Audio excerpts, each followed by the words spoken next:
যুদ্ধ বন্ধ নয় বরং আমেরিকা যুদ্ধ বাধাতে মুখে আছে। ডিফেন্স ডিপার্টমেন্টের নাম পুনঃপ্রবর্তন করে ডিপার্টমেন্ট অফ ওয়ার রাখার প্রেক্ষিতে এমনটাই মনে করছেন সমালোচকরা। তারা বলছেন, প্রেসিডেন্ট ডোনাল্ড ট্রাম্প যখন শান্তিতে নোবেল বিজয়ের আশা করছেন, সে সময় এমন আগ্রাসী তৎপরতা তার জন্য ভালো ফল বয়ে আনবে না। অন্যদিকে নিরাপত্তা বিশ্লেষকরা বলছেন, এতে করে পেন্টাগনের নীতিতে কোনো পরিবর্তন আসবে না। 1789 সালে দেশের প্রথম প্রেসিডেন্ট জর্জ ওয়াশিংটনের তৈরি করা ডিপার্টমেন্ট অব ওয়ারের অধীনে 1812 সাল থেকে দ্বিতীয় বিশ্বযুদ্ধ পর্যন্ত অনেকগুলো যুদ্ধই করেছে আমেরিকা। কিন্তু 1947 সালে president Harry Truman national security অ্যাক্টে সই করেন, আর তাতে ওয়ার ডিপার্টমেন্টকে নেভির পাশাপাশি নতুন তৈরি হওয়া বিমান বাহিনীর সাথে একীভূত করেন। নাম দেন ডিপার্টমেন্ট অফ ডিফেন্স। পারমাণবিক যুগে আগ্রাসনের চেয়ে গুরুত্ব দেওয়া হয় প্রতিরক্ষায়। 1949 সাল থেকে প্রায় 75 বছর চলে গেছে, আবারও ডিফেন্স ডিপার্টমেন্টের নাম ফিরে গেছে আদি নামে, অর্থাৎ ডিপার্টমেন্ট অফ ওয়ারে।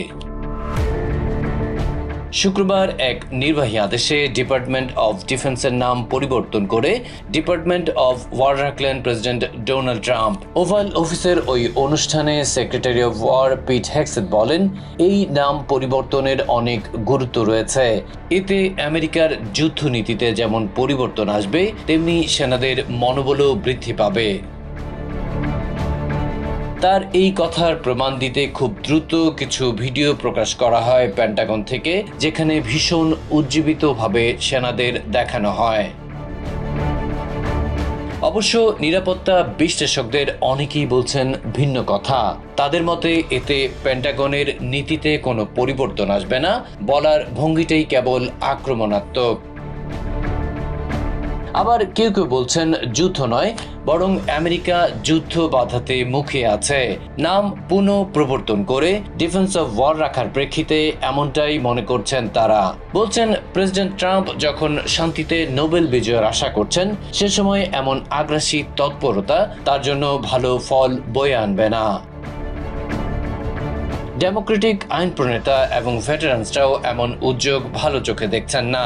বলছেন, এতে প্রচুর অর্থ অপব্যয় হবে এবং এটি ভীষণ বিপজ্জনকও। আইনত এই ধরনের নাম পরিবর্তন কংগ্রেসের এখতিয়ার, ফলে ট্রাম্পকে সেখান থেকেই এই নির্বাহী আদেশকে স্থায়ী করে নিতে হবে। Adib Mohammad, TVN 24 news desk. New York থেকে সম্প্রচারিত TVN 24 টেলিভিশন বিশ্বজুড়ে বাঙালির কণ্ঠস্বর।